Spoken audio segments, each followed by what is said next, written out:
নমস্কার, শ্রীর কথায় সবাইকে স্বাগত জানাই। আজকে তো খুব মিষ্টি একটা দিন, ভাই বোনের সম্পর্কের বন্ধন দৃঢ় হওয়ার দিন, ভাইফোঁটা। তো সেই জন্য আজকের দিনটা সবার কাছেই খুব স্পেশাল। আজকের দিনটা আমার কাছে একটু বেশি স্পেশাল, কারণ আজকে শ্রীর জন্মদিন। দেখতে দেখতে শ্রী 2 বছরের হয়ে গেল। তো সেই কারণে আজকে দিনটা আমার কাছে একটু বেশি স্পেশাল। তো আপনারা সবাই ওকে প্রাণ ভরে আশীর্বাদ করবেন, ওকে অনেক শুভকামনা দেবেন।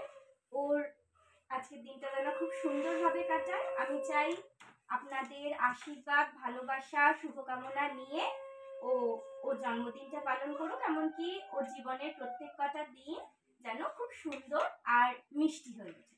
ধন্যবাদ।